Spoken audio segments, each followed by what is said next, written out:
Turki, the floor is yours, sir. I don't know why they put me here. I want to be in the side of Crawford. As I said last week, I hate Tom and Jerry's kinds of boxing. I am sure they will deliver for me smashing face and blood, and this is the boxing. I don't want to force to be having ring 12 by 12 or something like this, to have something like this big fight. Who's asking about the time and the place? Can you be specific? Yeah, we saw Oscar De La Hoya trying to say that the fight was going to take place maybe in the daytime. Yeah, this is what I want from you, to say his name. You waste, Oscar De La Hoya wastes my time with this question.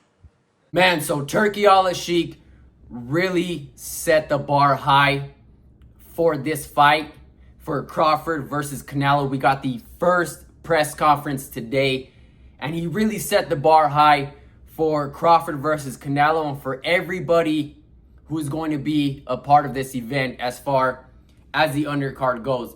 And he had a careless attitude in this press conference, as he should have, in my opinion, because he talks about there's no more Tom and Jerry bullshit fights. He's not going to have it. And I think what Turki Alalshikh, how he said it, how he set the bar high, yes, he was maybe being a little bit of an asshole about it, but in my opinion, as he should.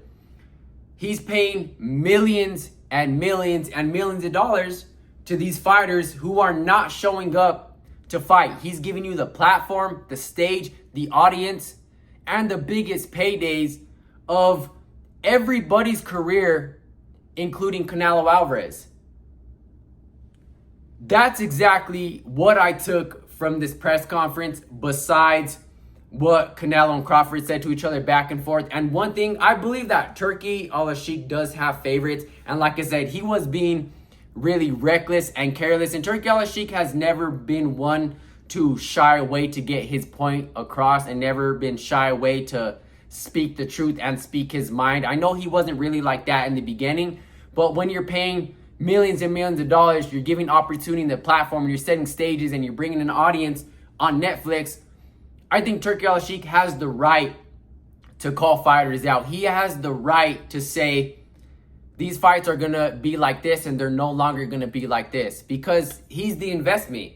Right now, Turki Alalshikh is saving boxing's ass, but it's a lesson learned towards Turki Alalshikh that doesn't mean these fighters are going to show up to do their job. And what Turki Alalshikh, and what I think he's going to do, he's going to start cutting ties, which that I can appreciate. Because if you're a future fighter or a rising star or a prospect who is going to work with Turki Alalshikh, don't fumble that opportunity.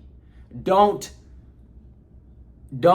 go in there and spit in Turki Alalshikh's face and not show up to fight. Turki Alalshikh is not this villain of boxing. It's just like when you show up to a job and you're making this much an hour, you're getting paid to do a job, so do that job. And maybe some of your best days aren't the same, but doesn't mean you can continue to fight how Devin Haney fought Ramirez, how William Skull fought Canelo Alvarez. Now, I'm not saying that's what they're going to continue to do, but what I'm saying is deliver for what you're getting paid for. Deliver your job, go in there and do your job and fight. Just because, here's a perfect example between Chris Eubank Jr. and Conor Benn. Just because Conor Benn lost doesn't mean there goes his opportunity. Turki Alalshikh is going to continue to work with Conor Benn because how he performed inside the ring, and those are the type of fights that the fans want. Those are the type of fights that Turki Alalshikh wants. We can't have another May 2nd disaster. We can't have another May 3rd disaster. So, on to Terence Crawford versus Canelo Alvarez.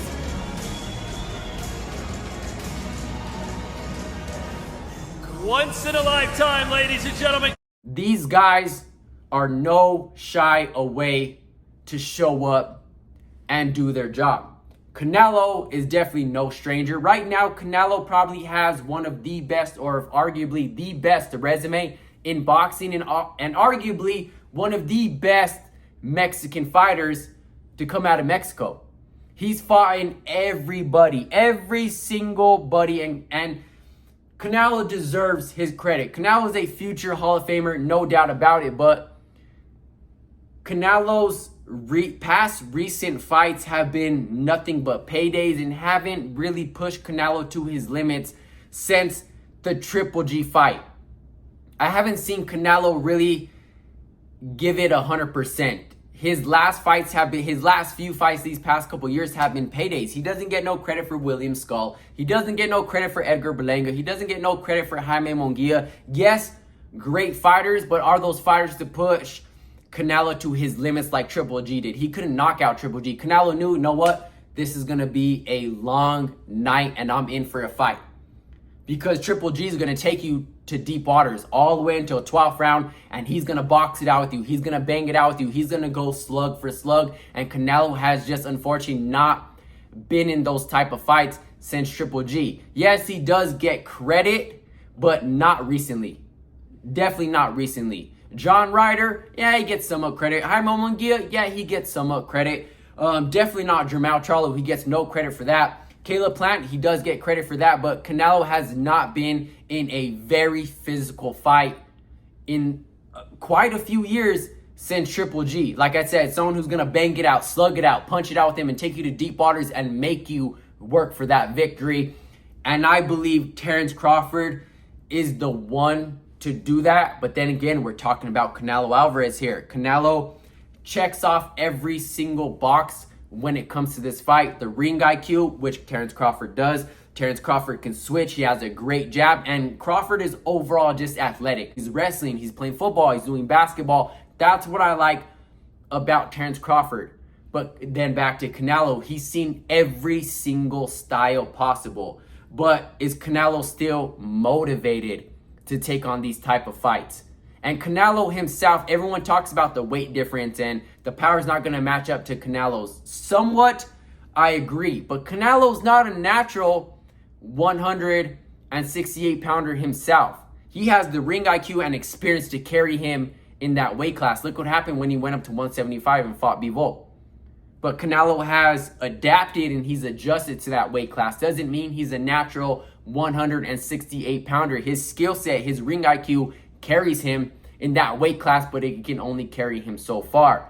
Is the same question for Terence Crawford? I do believe that Terence Crawford is still hungry. He's more hungry and more motivated for legacy than I think Canelo is, because I'm only saying this because Canelo is all about making money as far as his career goes now, because he would have fought David Morale. He would have fought David Benavidez, the upcoming rising stars at 168, and I believe the people who deserved the chance to fight Canelo Alvarez, but yet Canelo didn't give him the chance, so they fought each other. That's how great those fighters were, and Canelo knew those would have been a rough physical fight from round 1 to round 12. So I just don't believe Canelo's in the business of legacy and continuing to make his resume great. I believe he's in the business of making money in his career now. And as long as Canelo continues to say that he's the best, he's the face of boxing, no one can beat this Canelo Alvarez, he should continue to face the best. So I'm not giving Canelo credit for his past few years fight. Is he still the face of boxing? Does he still outstyle everyone? Yes, but I still believe Terence Crawford is hungry. This is his money fight. This is his big breakout fight that he's been trying to get his whole career, and Earl Spence was just the tip of the iceberg. So I believe that Terence Crawford does have enough tools in his toolbox to outskill, outbox. He's more hungry and he's more motivated in this fight, in this upcoming fight. Let me know what you guys think about all. Even Turki Alalshikh, when Turki Alalshikh said about Oscar De La Hoya, when Oscar De La Hoya was asking about, well, September 13th and this and that is going to be in the nighttime, what time is it going to be at? Turki Alalshikh simply said that it was a waste of time. Oscar De La Hoya wasted his time asking him a question like that, and he wants to start calling these people out for who they really are. I'm not trying to say Oscar De La Hoya is this and that. I'm just saying Turki Alalshikh definitely isn't holding his punches anymore.